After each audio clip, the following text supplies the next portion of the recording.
podemos empezar. Bueno, vamos a hablar de las elecciones en Colombia del domingo pasado y cuál es la interpretación que tienen los panelistas y qué nos puede decir sobre el futuro en Colombia.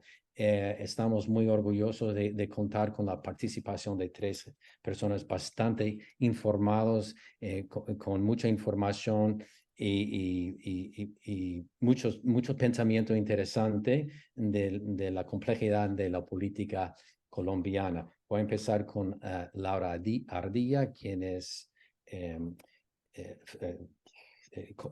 comentarista, o sea, columnista, mejor dicho, para El Espectador, y también, y más aún importante, la autora de un libro muy bien recibido y muy importante en Colombia. Acaba de lanzar hace, no sé, un par de meses por ahí, Laura, ¿no? Y con el título La Costa Nostra, que es un libro sobre la política de la costa, y la gente que está escuchando ese webinar sabe que la política en la costa es complicada, muy interesante, y Laura ha sido muy atrevida, muy no sé cómo dice en español, pero no es Vale. difícil. Sí, mejor, gracias. Cuesta mucho para hacer un libro de esa naturaleza. Entonces, enhorabuena. Laura, gracias por estar por nosotros. Sergio Guzmán es el fundador, socio de Columbia Risk Analysis, quizás el centro de análisis en Colombia, sobre todo para el análisis de riesgo política. Y gracias por estar con nosotros, Sergio. Y Santiago Londoño, que está en la Consejo Superior, es un profesor y fundador de la carrera de Ciencias Políticas en la Universidad de EAFIT en Medellín. Hubiera dicho antes que Laura estás en Barranquilla ahora, ¿no, Laura? Sí, en Barranquilla. Y Sergio en Bogotá y Santiago en Medellín. Gracias a todos por estar con nosotros. Bueno, vamos a empezar. Sergio, si nos puede dar un breve resumen de lo que sucedió, los resultados del domingo. Gracias. No, que digamos para empezar, yo destaco que entre 58 y 59% de los colombianos salieron a votar en las urnas. Esto es un número muy similar al que han votado en elecciones en el pasado. En las elecciones locales tradicionalmente hay un coeficiente electoral mucho mayor que las elecciones presidenciales. En las elecciones presidenciales superar el 50% de los votantes hábiles es difícil. En las elecciones locales de hace 4 años participó el 60%, en estas participó el 59%. Entonces, es una elección concurrida, es una elección que trae y eleva muchos ánimos. Había mucha preocupación sobre la situación de los ceses al fuego que había con el ELN, con el Clan del Golfo, con el Estado Mayor Central de las FARC y la Segunda Marquetalia, porque estos grupos han estado creciendo en los últimos 4 años en poder y no se sabía si el cese al fuego iba a aguantar. Hubo casos de disturbios en algunas poblaciones como Gamarra, Cesar, en donde quemaron a una persona viva en la registraduría, en Nariño y en Putumayo. También hubo eventos y disturbios, pero hay que resaltar que nosotros quizás desde un punto de vista pesimista esperábamos unas elecciones un poco más violentas de lo que fueron, destacar la labor del Ejército Nacional y la Policía, y también reconocer que el cese al fuego que el gobierno ha liderado con estos grupos también quizás ayudó a que la violencia durante el periodo electoral disminuyera. Eso no quiere decir que no hubiera presiones, que no hubiera más, digamos, aversión de algunos candidatos a hacer campaña en ciertos lugares que en otros. Pero bueno, a los resultados yo creo que, y podemos analizarlo mucho más adelante, estas fueron unas elecciones en donde se volvió más compleja un poco la política, porque son elecciones en donde tenemos 36 partidos políticos. Entonces, tildar de ganadores o perdedores a partidos políticos en particular o ramas ideológicas en particular, pues tampoco nos dice mucho.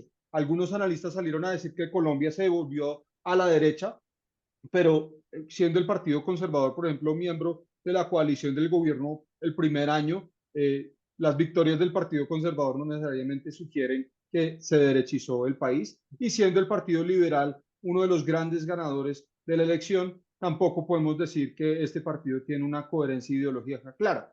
Algunos, y Laura me imagino que va a hablar muchísimo más en detalle de esto, le endilgan el triunfo de las elecciones a las maquinarias, a los partidos tradicionales que en estas elecciones siempre se juegan la vida, porque en las elecciones de Congreso y Presidencia hay cerca de 9.000 candidatos aspirando a cerca de 450 escaños. En estas elecciones hubo 132.000 candidatos aspirando a 22.000 escaños en todo el país. Entonces, estas elecciones fueron las elecciones de La Plata. Estas elecciones es donde los partidos se juegan su estructura política frente a las elecciones del 2026 y también en estos próximos 3 años de gestión.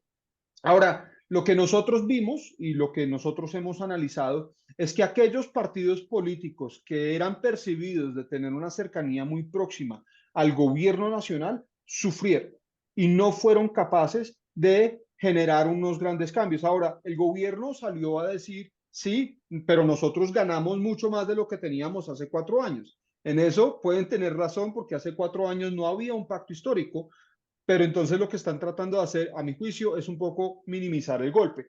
El gobierno salió a decir, por ejemplo, hace, hace algunos años teníamos varios alcaldes y algunos concejales, ahora son 10 gobernadores, 38 diputados, 70 alcaldes y más de 700 concejales. El asunto aquí es que también el pacto histórico iba en coche de coalición con muchos otros partidos, entonces se están dilgando triunfos ajenos que no necesariamente trabajó, y eso, por supuesto, pues es muy oportunista. Pero hay que entender, por ejemplo, en algunas ciudades como Cali, Dilian Francisca Toro, que fue la presidenta del partido de la U, tenía coaval de 10 otros partidos para esa gobernación. Entonces ahora todos están teniéndola pues en sus hombros y celebrando el triunfo como propio, cuando en realidad la realidad política es un poquito más compleja y vamos a verla complejizarse allí.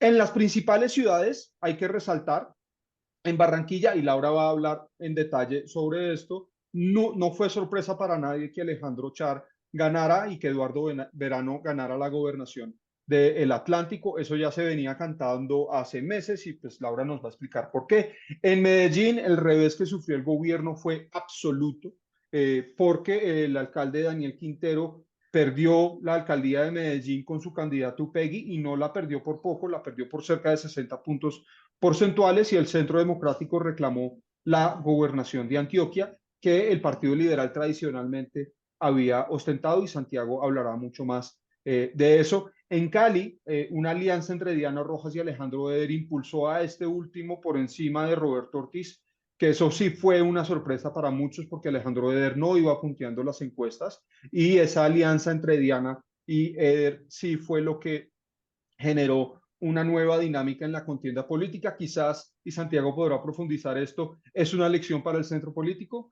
que hay que saber cuándo salirse de la contienda y hacerle campaña en fuerza a los demás candidatos. Y Bogotá fue el más claro referente contra el presidente Petro, siendo que él había hecho mucho hincapié en que Gustavo Bolívar fuera el alcalde elegido por los bogotanos. El tema del metro era central. Gustavo Petro hizo 6 consejos comunitarios en la ciudad antes de las elecciones. Fue hasta China a tratar de conseguir una noticia para renegociar el metro, que no consiguió, y luego de eso ofreció financiar por parte del gobierno el 100% de la subterración del metro, y ni siquiera eso le alcanzó a Gustavo Bolívar para quedar de segundo en las urnas. Entonces, Bogotá se ahorró una segunda vuelta, pero mandó un mensaje muy contundente contra el presidente, que hace un año apenas sacó 2 millones de votos en Bogotá, y este año ni Gustavo Bolívar pudo superar eso, sacó apenas 500.000 votos. Entonces fue muy duro para el gobierno. Cualquier reacción del gobierno para minimizar la pérdida, yo creo que es fortuita, y yo creo que justamente lo que vamos a ver es una nueva dinámica entre el gobierno central y los gobiernos locales, en donde se va a jugar con el presupuesto, la coordinación, el condicionamiento del financiamiento estatal, y esto va a generar una dinámica muy, muy incómoda entre el gobierno, que por supuesto yo creo que también tendrá consecuencias a nivel de Congreso. Y con eso cierro, Ken, para que podamos discutir entre todos nosotros un poco esos resultados y ver qué otras ideas sacamos. Mil gracias, Sergio. Vamos a revisitar todos los temas que de, acabas de hablar. Voy a empezar con uno, desde a ver si principio. Y Laura, en tu opinión, ¿había temas nacionales destacados en esta elección o han sido más temas regionales y locales? Bueno, buenos días a todos, qué gusto estar acá.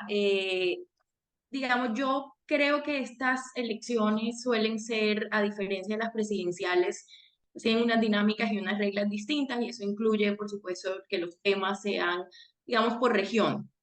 No suele haber un único tema.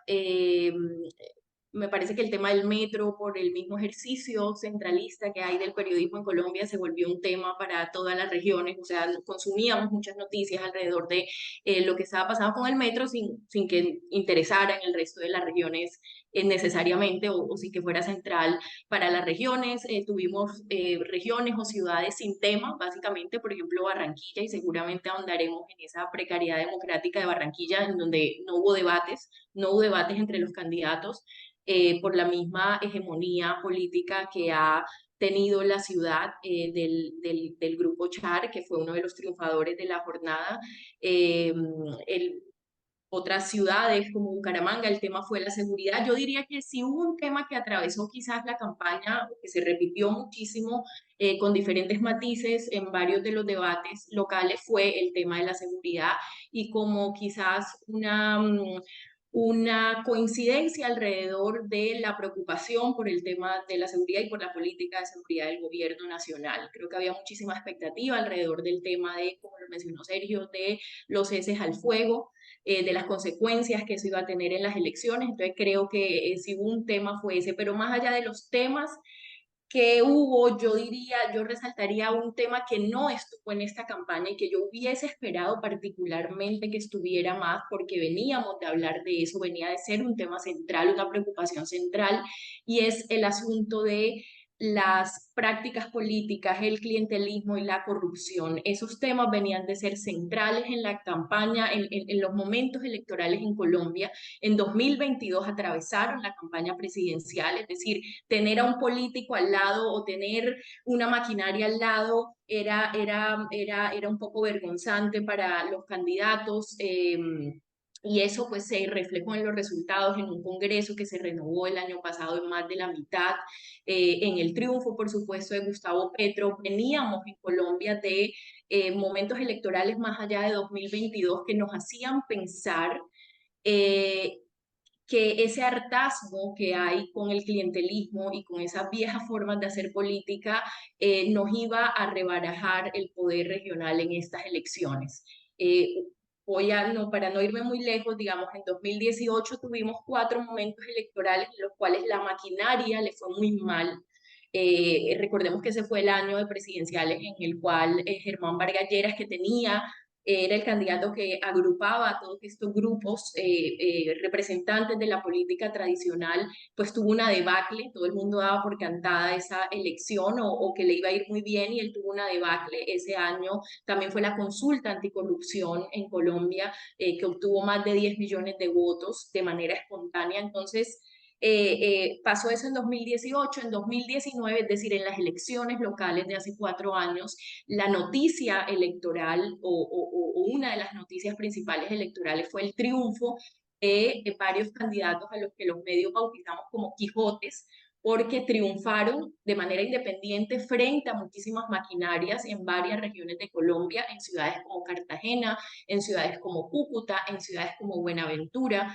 Y luego pasa lo de 2022 con el triunfo de Petro y lo del Congreso. Entonces veníamos con unos antecedentes cercanos que nos hacían pensar que si bien en estas elecciones locales normalmente triunfan estos grupos que han ostentado el poder regional, esta vez íbamos a tener una noticia distinta y sin embargo ese no fue un tema, ese no fue una preocupación y en mi concepto uno de los resultados, y ya lo debatiremos acá, a excepción de lo que ocurrió en Bogotá, el resultado general que yo veo de lo que pasó en las regionales en Colombia es el triunfo de lo que yo llamo la Colombia Nostra, que es ese sistema de mafias y de clanes que a los que la élite de Bogotá les ha delegado el poder en las regiones de Colombia y que acceden a este y que permanecen a este a través del uso irregular de lo público y muchas veces de la compra de votos, ¿no? Estos clanes triunfaron en la mayoría de ciudades de Colombia, en muchas regiones, y con eso entre otras consecuencias, pasan o ponen la primera cuota para las elecciones presidenciales de 2026 y van a replantear seguramente la relación de estos grupos que tienen representación en el Congreso, van a replantear esta relación con el gobierno nacional de Gustavo Petro. Entonces ya veremos ahí qué pasa con eso, pero diría para abrir la discusión sobre la interpretación de los resultados que más allá de los temas que hubo, creo que ese fue un tema ausente, fue una preocupación ausente que no se vio en los resultados, ¿no? Y es ese péndulo que se devuelve. Yo digo que en Colombia muchos quizás ya estábamos esperanzados y veíamos quizás en un futuro cercano el fin del clientelismo y la ruptura con esas viejas formas de hacer política y estas elecciones nos devuelven tristemente al estado viejo de las cosas. Gracias, Laura. Santiago, tienes la palabra. Gracias por la paciencia.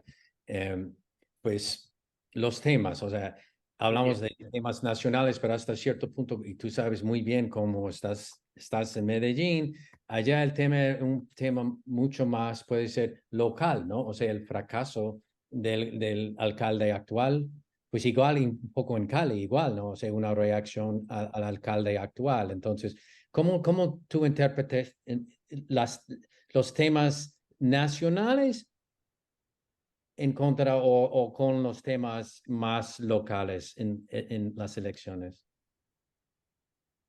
Muy bien, Ken, pues muchas gracias por la invitación. Me da mucho gusto estar aquí con Laura y con Sergio. Yo quiero retomar la reflexión de Laura porque el caso de Medellín y de Antioquia nos pone el tema de la lucha contra el clientelismo, la corrupción y la politiquería en primera plana, pero de una manera muy especial. Y quiero, digamos, de alguna manera cualificarlo porque no me atrevo a decir de manera contundente que los resultados de Medellín y de Antioquia son el ejemplo de que aquí estamos peleando contra la cultura política antigua y contra la politiquería y el clientelismo. Pero sí es muy importante decirlo, y ya Ken lo ponía en su introducción, que sobre todo en el tema de Medellín, 73, casi 74% de los votantes se fueron con Federico Gutiérrez, el exalcalde. Y esto no quiere decir que estos sean votos de Federico Gutiérrez y su nuevo partido político, 38 partidos políticos, Sergio, creemos, no. Ahí hubo un voto contundente, claro y plebiscitario en contra de Daniel Quintero y sus 4 años al frente de Medellín. Y ese sí fue un voto, y yo lo sé porque hablé con muchísima gente, que se centró en la, digamos, idea de darle una paliza electoral contundente al gobierno actual de Medellín. Muchísima gente, miles de personas votaron porque entendían que el único que podía hacer esto de manera contundente, porque las encuestas lo estaban mostrando así, era Federico Gutiérrez.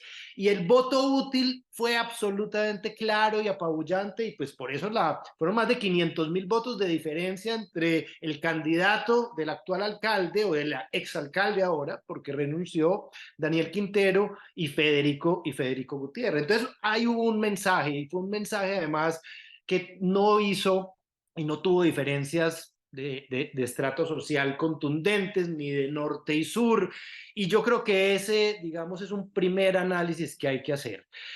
Ahí me remito también a la reflexión de Laura sobre los medios bogotanos. En Medellín vivimos durante estos 4 años la ausencia, la distancia y el simplismo de los medios bogotanos frente a lo que estaba pasando en Medellín. muy pocos medios y periodistas nacionales entendieron la profundidad de lo que estaba pasando en Medellín, el clientelismo, la politiquería y la corrupción que se habían tomado la alcaldía, EPM y el conglomerado de empresas que está alrededor, que en total cada año mueven más de 50 billones de pesos. Y fue muy difícil que el país entendiera que este señor que había llegado con las banderas, pues su partido se llama Independientes, con las banderas de la renovación, de la juventud, no era más que un gran negociante político. Un gran negociante político que estuvo con todos los viejos partidos, con todos los viejos clanes, pero logró, obviamente, poner una cara de renovación que en buena parte del país se la creyeron. Entonces, el resultado en Medellín es una cachetada directa, uno, obviamente, a esa manera de gobernar, a poner la alcaldía EPM y el conglomerado a trabajar para un grupo político o varios grupos políticos, a acabar con una tecnocracia que se había generado en esta ciudad importante, que tenía, digamos, muchos años de conocimiento y de experiencia sobre la cual cayó, digamos, el hacha del clientelismo y de la politiquería.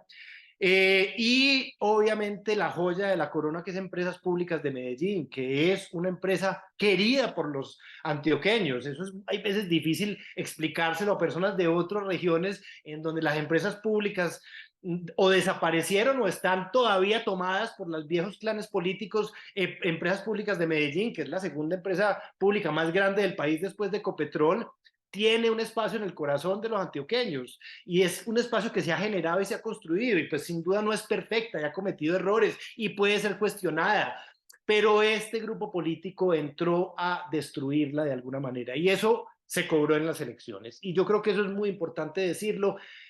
No me atrevo a decir entonces que es un voto exclusivo y totalmente en contra de los viejos clanes políticos, pero sí de esta manera de gobernar que trataron de imponer en Medellín y que con ciertas, digamos, limitaciones y reservas es distinta a lo que venía anteriormente. Yo no me voy a atrever a decir que aquí nunca ha habido eso, porque aquí hemos tenido de alcalde a Luis Pérez Gutiérrez y ahorita vamos a hablar de él, pero yo creo que esta ciudad había logrado generar una dinámica de gobernanza en la que el sector público, privado, la academia y los sectores sociales trabajaban de la mano y trabajaban en equipo para construir políticas públicas, desarrollar territorios y no dejar todo en la canasta y los huevos de lo electoral cada 4 años. Eso era muy importante.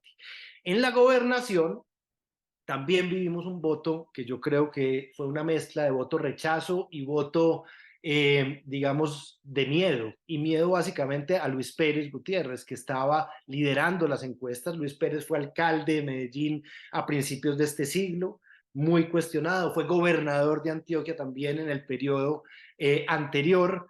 Y tenía muchas posibilidades de volver. Él llegaba con Julián Bedoya, todos los viejos clanes políticos cuestionados, y lo que pasó es que Andrés Julián Rendón, el Centro Democrático y otros movimientos y grupos políticos lograron entender ese cansancio, lograron entender el miedo de mucha parte del electorado, y sacaron un triunfo que fue, digamos, importante en el sentido de que hubo 18 puntos de diferencia entre Rendón y Luis Pérez. Entonces, Medellín y Antioquia se movieron como reacción a gobiernos anteriores en el caso de Medellín y a posibles gobiernos en el caso de Antioquia y de Luis Pérez Gutiérrez.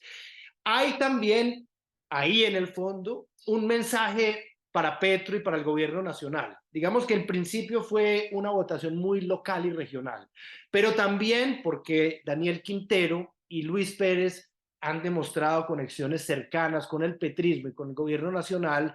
También hubo en el discurso de varios candidatos un mensaje muy directo contra, digamos, el gobierno nacional. Y aquí en Antioquia y en Medellín hay un voto importante que es un voto de rechazo a Petro, a ciertos sectores de la izquierda y a lo que ha pasado, digamos, en este gobierno nacional, que también, digamos, yo no creo que fue principal, yo creo que, digamos, está en la trastienda, pero no se puede ignorar que en los resultados de Medellín y de Antioquia también hay unos mensajes que suben, digamos, al gobierno nacional. Entonces, para ir cerrando, yo creo que irnos metiendo en otros temas, yo creo que el mensaje de Medellín y Antioquia fue contundente en cuanto al rechazo a unas formas políticas, a unas conexiones con unos clanes políticos que han actuado aquí. Y creo que la pregunta que se viene a continuación, no solo en Medellín, sino en Bogotá, en Cali, en Barranquilla, en Bucaramanga, es cuál va a ser la posición de los mandatarios locales y regionales frente al gobierno Petro y cuál va a ser la posición de Petro frente a estos gobiernos. Yo creo que ya lo importante, porque lo otro es pasado, el análisis de por qué votó la gente como votó es pasado. Yo creo que la gran pregunta ahorita es una pregunta institucional y es cómo se van a relacionar estas ciudades y departamentos donde hay un cúmulo muy importante de ciudadanos y unas votaciones muy claras también, con un gobierno que necesita ejecutar recursos. Se nos olvida muchas veces que el tema en lo público, Petro va a contar con 580 billones de pesos, digamos, dinero hay, pero el gran reto es cómo ejecuta esos dineros en las diferentes regiones y ciudades. Y para eso,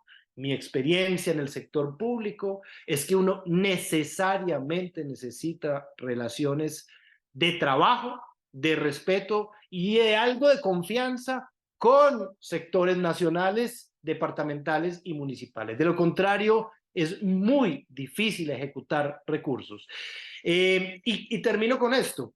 Yo creo que es muy importante también ver qué va a pasar en el Congreso de la República a partir del domingo, porque los congresistas ya están en campaña de reelección y ya entendieron unos mensajes de las grandes capitales y los departamentos frente a la posición del gobierno nacional y frente a una manera también quizás de hacer la política, y yo creo que no se van a quedar quietos y yo creo que va a venir un momento, unos meses.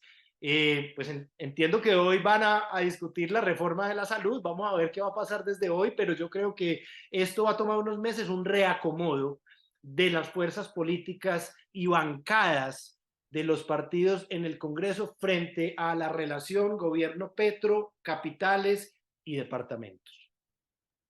Bien, gracias, Santiago. Otros temas que explorar, a ver si en media hora podemos. Voy a regresar a un tema. Ese es un poco teórico hasta cierto punto, pero quizás no tanto. Vamos a ver. Vamos a suponer que los clanes, como tú describes, Laura, y los otros, nunca desaparecieron, o sea, nunca iban a desaparecer en un par de años o lo que sea, pero quizás estaban esperando la oportunidad para mostrar su fuerza de nuevo. Entonces, la pregunta que tengo yo es si los progresistas, por decir, o sea, autotitulado, clamado como Quintero, como quizás Ospina en Cali, si hubieran sido éxitos en su gestión, ¿qué hubiera pasado? ¿Que hubiera ganado de nuevo? O sea, entiendo que es imposible predecir, pero yo estoy haciendo ejercicio de saber si parte de reparación de los clanes viene con la mal gestión de los progresistas independistas. O sea, hay pensamientos sobre eso. A mí. Sí, dale. Sí, sigo.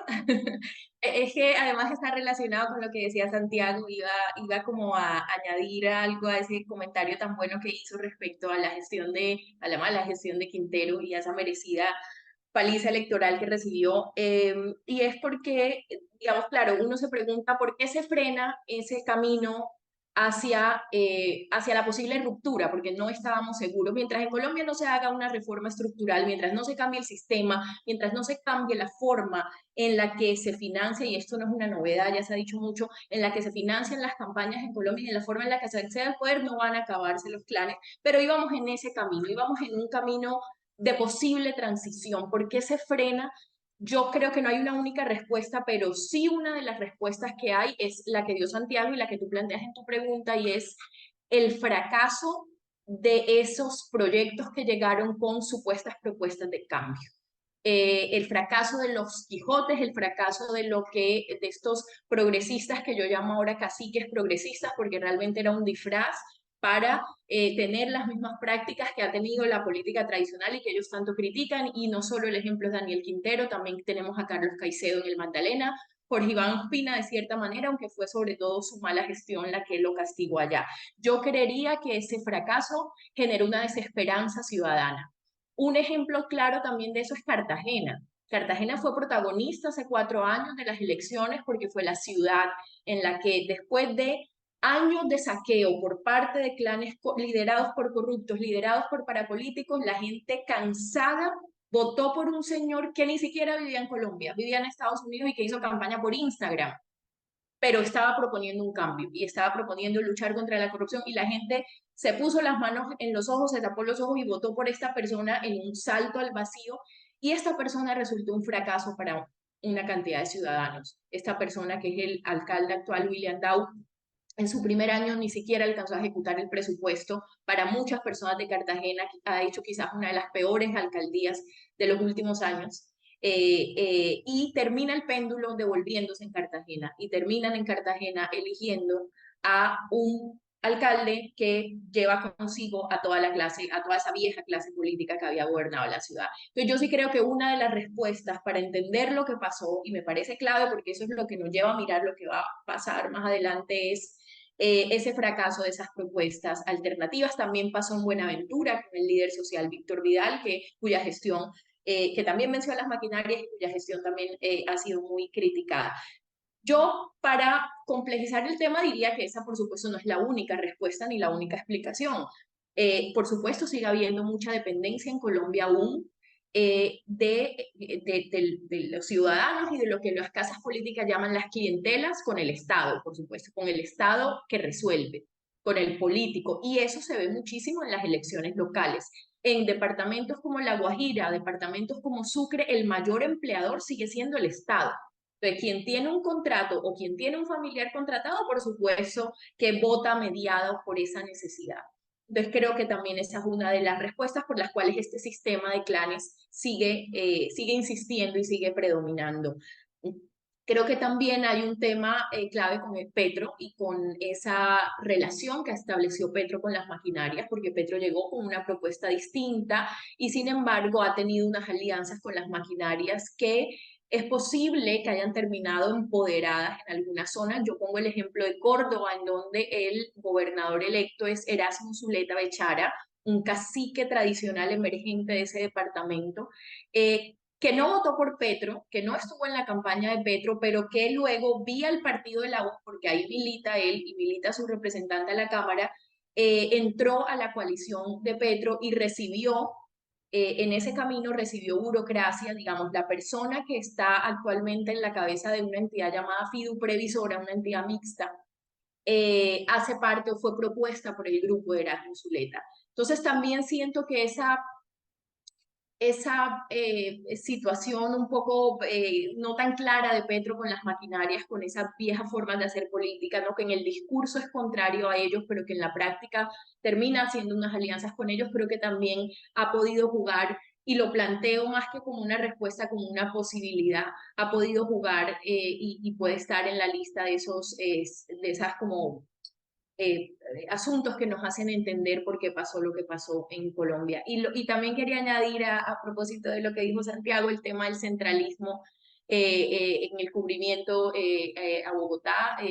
Creo que también termina incidiendo, porque en Colombia nos hemos contado mal.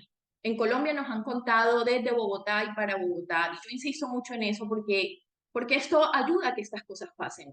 En Colombia los periodistas venimos a reaccionar a los fenómenos de la periferia cuando ya nos han estallado en la cara. Así nos pasó con el narcotráfico, así nos pasó con la parapolítica, así nos pasó con la corrupción electoral. Con la corrupción electoral nos pasa. Por ejemplo, el caso del Clan Char, en el que algunos periodistas desde región venimos insistiendo en lo que pasa en la región Caribe con el tema de la corrupción electoral, con estas maquinarias, pues solo vienen a reaccionar los medios nacionales cuando ya hay una congresista capturada, ya hay unas investigaciones avanzando, pero no solemos llegar a estos fenómenos con anticipación. Y eso me parece que es clave destacarlo, porque siento que también entra dentro de esta explicación. Mil gracias, Laura. Sergio, tienes la palabra. No, pues, digamos, quería mencionar dos cosas, bueno, quizás tres. Eh, la primera es sobre William Dow, que o sea, sí entiendo el punto que hizo Laura, pero ha sido uno de los únicos alcaldes de Cartagena que ha completado su periodo. Yo, yo creo que eso es de resaltar, yo creo que eso Eso es no de es poco en reconocer. esa ciudad, tienes toda la razón. Sí, exacto, y el consejo también. Entonces, pues, por un lado, eso.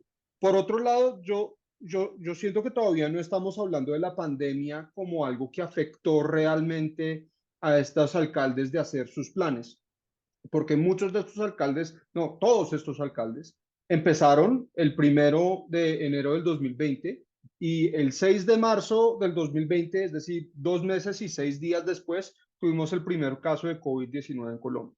Todos sus planes fueron truncados y fueron, digamos, lanzados a un escenario para el que ninguno estaba preparado. Menos mal el ministro de Salud de Colombia en ese momento sí había estudiado epidemiología y que el presidente Iván Duque contra muchos otros presidentes sí creía en lo que decía la ciencia y no como algunos otros presidentes decían que eso era una mentira y tal. Pero yo sí creo que el COVID empañó las alcaldías y las gobernaciones de muchos de los líderes locales, que solo empezamos a ver como su verdadera gestión o sus verdaderos planes en los últimos 2 años o año y medio, y eso también fue truncado por una elección presidencial y por supuesto un estallido social en el 2021 que fue muy pronunciado. Entonces, digamos, creo que esto hace parte de una ola de antiincumbencia a nivel latinoamericano específicamente y quizás global, en donde ellos, digamos, enfrentan un electorado decepcionado y sería equivocado pensar que el electorado está decepcionado con los alternativos o con la izquierda, sino el electorado está decepcionado con lo que hay, con lo que había, y simplemente querían algo muy, muy distinto. Entonces, en ese sentido, yo no creo que los alternativos o la izquierda tengan sus días contados, que esto se haya acabado, porque también hay demasiada insatisfacción con las maquinarias políticas y tradicionales que mencionó Laura. Y yo creo que para hablar un poco sobre lo que viene, no fue gratis que una semana antes de las elecciones el presidente Petro empezó a ofrecer ya 10 millones de recompensas por aquellos que compran votos. Yo creo que esa es la próxima pelea que va a dar el presidente Petro de frente. Yo creo que la nueva fiscal, cuya terna de fiscales, y por eso afirmo que será una nueva fiscal, la nueva fiscal va a estar encargada precisamente de dar seguimiento a la compra de votos. Y yo creo que eso avisora que la pelea frontal que va a buscar el presidente Petro de ahora en adelante es contra la política tradicional, contra las maquinarias electorales. Y es incierto porque depende de ellas para pasar su agenda legislativa, cómo y qué tan frontal vaya a ser esa pelea. No, digamos, para mí, entre líneas, leyendo lo de las manzanas y lo de la compra de votos, Petro tiene a Alejandro Char entre ceja y ceja como uno de sus principales opositores, y creo que allí va a estar dirigida una gran parte de su capital político en los próximos 3 años. Gracias, Sergio. Santiago, tienes la palabra, pero quiero añadir otra pregunta. Hace solo 2 años hablamos del Centro Progresista de Colombia, ¿no? O sea, en postular, llegar a un acuerdo sobre la posible postulación de un candidato para ganar las elecciones presidenciales. Ya sabemos qué pasó en ese proceso y podemos decir, el fracaso de ese esfuerzo. Entonces, mi pregunta ahora es, después de todo eso y lo que sucedió con los supuestos progresistas como Quintero, o sea, Podemos y Ospina, por ejemplo, ¿dónde está el centro progresista en Colombia hoy y quizás con miradas a las próximas elecciones presidenciales? Muy bien. Con respecto a la pregunta anterior sobre qué pasó y si desaparecieron o no las viejas maquinarias y los clanes, ellos nunca desaparecen y tienen un poder reptiliano de esconderse, una resiliencia, y su discurso cambia sin ningún problema. Entonces, un ejemplo concreto, los grupos liberales que estuvieron con Daniel Quintero, algunos de ellos, y con Petro, hicieron la transición sin ningún tipo de problema a estar con Andrés Julián Rendón, el nuevo gobernador del Centro Democrático, y a decirse contrarios a Quintero y a Petro, sin ningún problema. Vivieron con ellos durante estos 4 años, tuvieron contratos, tuvieron nombramientos y pasaron a ser, entre comillas, de la oposición, porque esos votos son útiles. Ese es el tema tan complejo aquí, y es que la pregunta seria, y eso tiene que ver con el centro, con tu segunda pregunta, es cómo se puede ganar elecciones en Colombia. Y si es posible hacerlo de manera contundente y clara, sin acudir a estas viejas maquinarias, a los clanes políticos, a sus prácticas y a su poder de movilización. Yo creo que esa es la gran pregunta aquí sobre la transformación posible del país y de la política. Y Laura ya lo dijo, el sistema actual no lo permite. El cómo se financian las campañas. Yo agrego algo también. Si seguimos con un sistema que elige los organismos de control como lo elige este sistema, también estamos condenados, porque los organismos de control los eligen esas viejas clases políticas para esconderse, protegerse y para atacar además a sus enemigos políticos, porque así funcionan las contralorías, las personerías, la procuraduría a nivel tanto municipal, distrital como nacional. Entonces ahí también tenemos un gran problema.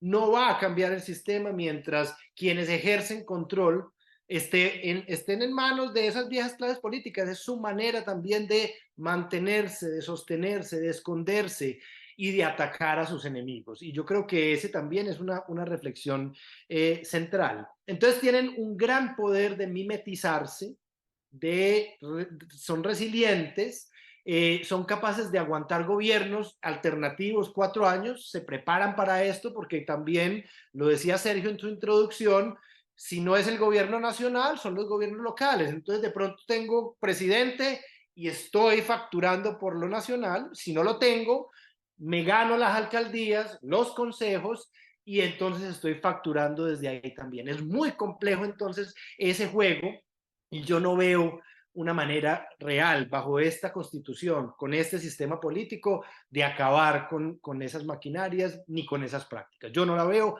pero creo que hay obviamente estartazos, momentos y lugares y tiempos en donde puede haber algo de esperanza. El problema del centro es que no ha logrado convertir esos momentos en un proyecto sostenido en el tiempo y estructurado. Yo creo que ese es el gran problema, porque si vemos lo que hizo Fajardo, Alonso, Compromiso Ciudadano en Medellín y en Antioquia durante una época, lo que ha pasado en ciertos momentos también en Bogotá, y creo que no es menor lo que hizo Carlos Fernando, no es menor lo que hizo Juan Daniel. Ojo a esa segunda votación de Juan Daniel Oviedo, que también es un mensaje muy poderoso, porque si vamos a hablar de un centro sin estructura, sin maquinaria, además sin historia, este señor sacó la segunda votación en la capital y va a estar en el consejo. Yo creo que no es un mensaje, digamos, secundario, pero creo finalmente que el gran reto del centro es ser capaz de convertir los chispazos de triunfo, de éxito, en proyectos sostenibles y estructurados en el tiempo. Y el gran problema, y ahí lo digo por experiencia propia, es que cuando uno se mueve en este sistema, se da cuenta las grandes amenazas que hay para, por ejemplo, convertir un movimiento político o un gran impulso ciudadano que se convierte en votos en un movimiento o un partido que tiene que entrar a jugar con las reglas de juego actuales, que tiene que buscar financiación, que tiene que tener la posibilidad de que sus miembros, candidatos, seguidores puedan tener, digamos, algún tipo de futuro en esa estructura política. Y ahí ganan las maquinarias, porque eso lo hemos vivido también, porque la gente joven, nueva, que quiere seguir haciendo política y dice, bueno, pero ¿cuál es el futuro aquí? No, pues espérate a ver si ganamos. Y las maquinarias nunca dicen, espérate a ver si ganamos. Mira, toma tu nombramiento, toma tu acompañamiento, toma tu dinero para que tú seas candidato y ganes. Es una competencia tremendamente desigual. Y yo creo, y ahí termino con esto, como dice Laura, que bajo el actual sistema es muy difícil que haya un centro realmente autónomo y que gane elecciones de manera sostenida. Laura, voy a regresar a ti en un minuto, pero nada más tomando los puntos de Santiago y sobre todo el último punto.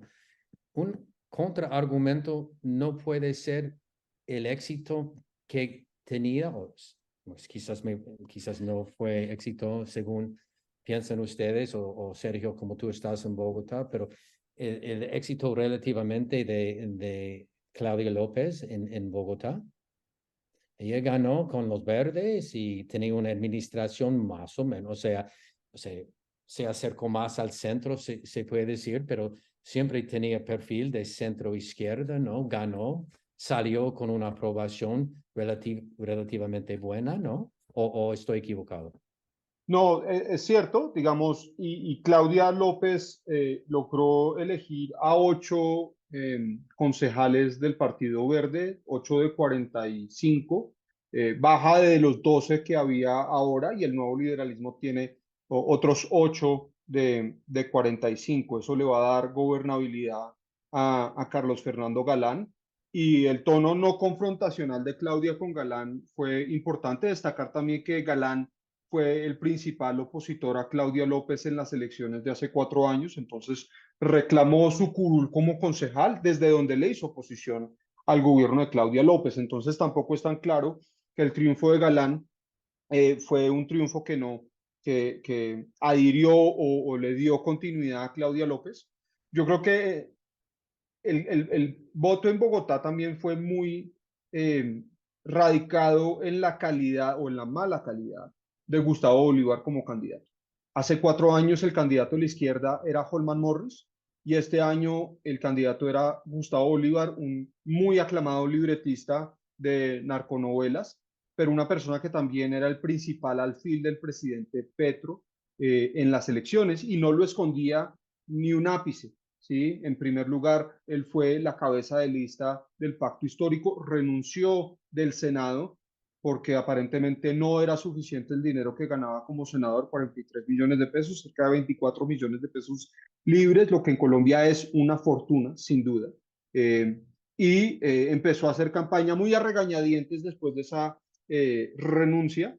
Y su principal bandera de la campaña, pues no solamente fue la educación en inglés de los jóvenes, sino también el tema del metro subterráneo.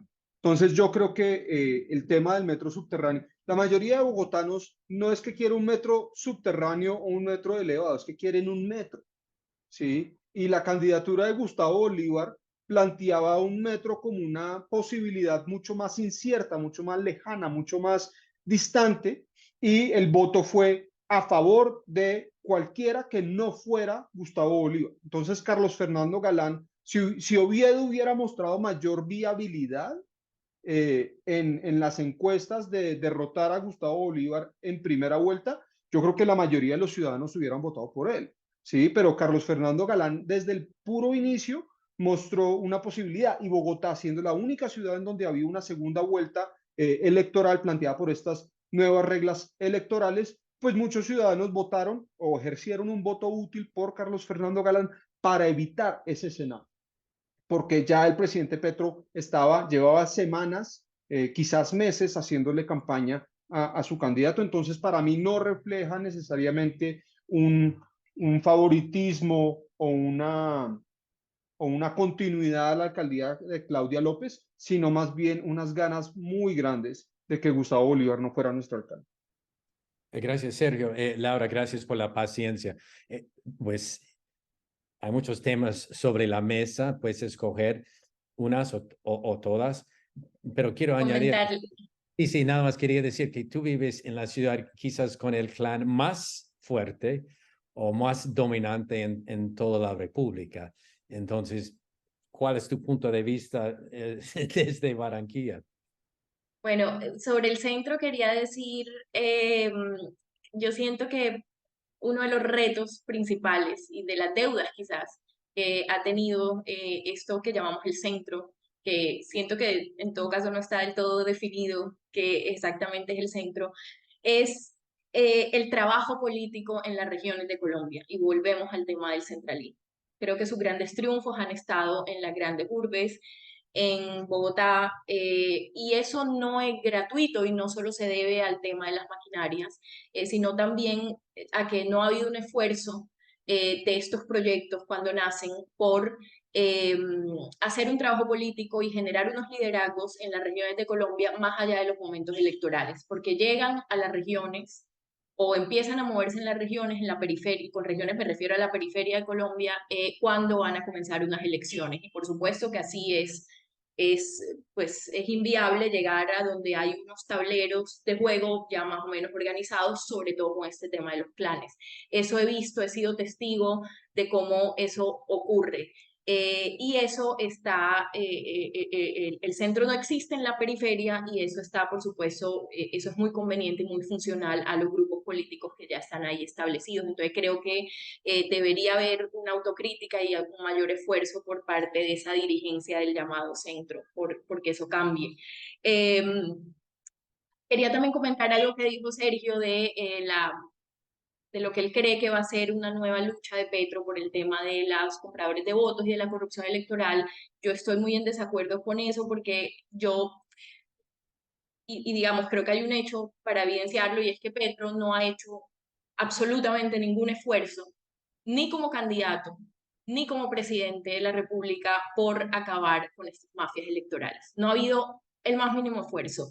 Ese anuncio yo lo interpreto, y ya me dirán si están o no de acuerdo, el anuncio de los compradores de votos como un anuncio de campaña para intentar presionar a quienes estaban haciendo la oposición a sus candidatos, a los candidatos del pacto histórico. Ellos eran la competencia del pacto histórico en muchas regiones en donde el pacto no hizo alianzas con maquinarias, y luego así lo vi, digamos, no ha habido ningún esfuerzo, entre otras, la reforma política de la que hablamos, el cambio en el sistema, eh, pues el llamado a hacerlo es este congreso en donde el gobierno comenzó con mayorías, en donde este congreso renovado, porque la gran, digamos, tragedia de la política colombiana es que quienes tienen que hacer los cambios son los mismos que se benefician con la actual corrupción electoral, ¿no? O sea, ellos, los representantes de esas maquinarias están en el Congreso y no van a pegarse un tiro en el pie cambiando la forma de financiar campañas, por poner un ejemplo. Pero el llamado a hacer ese cambio es el actual Congreso que se renovó y no se ha visto ningún liderazgo por parte de ese gobierno que llegó a tener mayorías ahí en ese Congreso por que se concreten esos cambios. Y por supuesto eso me lleva a la Casa Charno, a esa permanencia de mientras no haya cambios, grupos como ese clan político van a seguir al respecto. Eh, a mí, yo quedé muy impresionada con lo que ocurrió en estas elecciones, porque en estas elecciones casi por primera vez cambió el estatus de este clan, cuya historia no voy a contar porque ya más o menos todos la conocen, pero digamos que aumentó la exposición de ese clan. Eso me pareció un cambio, me pareció una noticia. Recordemos que uno de los alfiles principales de ese clan, el señor Arturo Char, ex senador de la República, está hoy detenido por presunta corrupción electoral y eso no es poco. Hay un medio internacional que está retomando, que está hablando de asuntos que, y perdón la autorreferencia, se plantean en el libro de la Costa Nostra sobre cómo en Barranquilla están dadas las condiciones para que se dé un posible lavado de activos. Pero lo que me impresiona, digamos, siento que eso cambió, ese tema de imagen y de exposición cambió para este clan por primera vez en estas elecciones, pero lo que más me impresiona de eso es la omisión que ha habido en la opinión pública nacional con eso. Más allá de ciertas críticas que uno ve en redes, uno no ha visto a ningún medio de los llamados medios nacionales tomando esta investigación, sacando adelante esta investigación. Uno lo que veía en el cubrimiento a lo que pasó en Barranquilla en estas elecciones eran risas. La gente decía, ah, en Barranquilla está cantado, jaja, ni hablemos de Barranquilla. Pero ni hablemos de Barranquilla, no, ahora es cuando hay que hablar de Barranquilla. Entonces me parece muy impresionante y por lo que digo, porque por primera vez hay una exposición de este grupo y tendrían la opinión nacional, los llamados medios nacionales y las autoridades que empezar a tomarse en serio lo que ocurre en la ciudad de Barranquilla con ese grupo político, con ese clan político que ya medios internacionales están relacionando con supuestas estructuras del narcotráfico. Entonces, nada, en Barranquilla pues va a cumplir en los próximos 4 años, 2 décadas, la hegemonía Char, no solo controlando la alcaldía de la ciudad, también controlando la gobernación del Departamento del Atlántico, en medio de una precariedad democrática bastante compleja y bastante sui generis en Colombia. Yo creo que para bien o mal en el resto de regiones hay pujas entre poderes cuestionados, si se quiere, puede que se enfrenten 2 poderes cuestionados, pero eso también es democracia, ¿no? En Barranquilla no, y eso es muy único. Hay un control absoluto de todo lo que ocurre en la ciudad, del debate público, del consejo, que nuevamente queda en manos de este grupo político con alfiles de su cuerda, y es una precariedad democrática, insisto, bien particular en Colombia y muy inquietante que además sea un modelo que algunos mandatarios regionales quieran emular, porque tiene la complejidad de ser un modelo exitoso en su gestión, tiene gestión para mostrar, esto genera una popularidad y ayuda a entender también su permanencia en el poder. Y, por ejemplo, vemos casos como el del el del alcalde electo de Cartagena, que en campaña llegó a decir que él quería llevar el modelo Char a Cartagena. Vamos a ver eso que va a significar en Cartagena, si efectivamente se va a concretar y de qué manera, pero es inquietante que entonces no solo no haya un país y un país político con ganas de ponerle la luz a lo que ocurre en una ciudad en donde pasan estas prácticas estas cuestionadas, sino también mandatarios regionales que están queriendo emular ese modelo. Mil gracias, Laura. Estoy consciente de que hemos llegado a la hora. Vamos por unos quizás 5 o 10 minutos más, no más. Y gracias por los panelistas para quedar con nosotros. La última pregunta que tengo es, y hay miles de preguntas, y gracias por enviarnos la pregunta, pero la que tengo es, ¿qué significa todo eso para los próximos 3 años en Colombia? Las opciones que tiene Petro para avanzar sus propuestas grandes que ha intentado promover. ¿Qué es el pronóstico, Sergio? Pues mira, yo todavía creo que el presidente tiene un poder enorme de coerción a las regiones. Muchas de ellas reciben el 70% de su presupuesto de transferencias gubernamentales y algunas capitales reciben el 30%. Entonces no es poco la capacidad que el gobierno tiene para apretar. Pero por contraparte, los partidos políticos tradicionales también pueden apretar al presidente en su reforma a la salud, en su reforma pensional, en su reforma laboral y clavemente en la comisión de acusaciones de la Cámara de Representantes, en donde el presidente y su hijo aún están siendo investigados. Entonces, yo creo que, como dicen en inglés, hay como un Mexican standoff entre el presidente y los partidos políticos, y no veo que, yo siento que los partidos políticos tienen muchas más ganas de hacerse pasito, porque eso ha sido tradicionalmente su forma de actuar frente al poder, pero este presidente no tiene ganas de hacerse pasito, porque justamente esa no ha sido la actitud que ha demostrado en el año y medio que tiene de gobierno. Entonces, a pesar de que algunos han dicho aquí va a haber un cambio de gabinete, qué bueno, yo digo, si mete a Daniel Quintero y a Carlos Caicedo, eso no puede, no es tan bueno necesariamente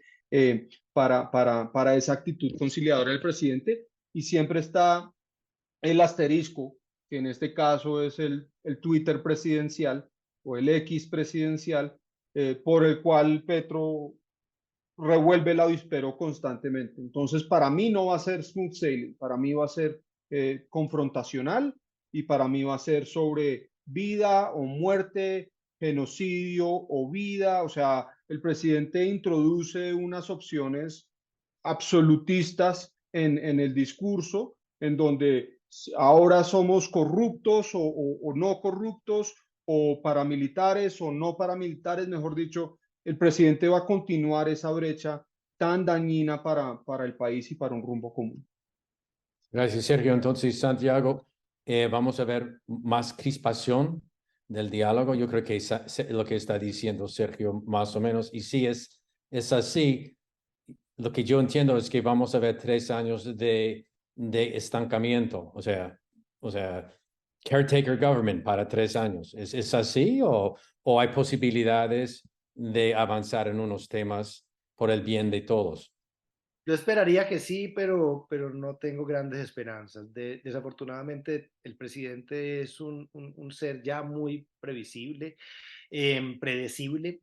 Yo creo que miren que él ya venía bajando en popularidad y su gobierno ha sido castigado en las encuestas de manera contundente y consistentemente.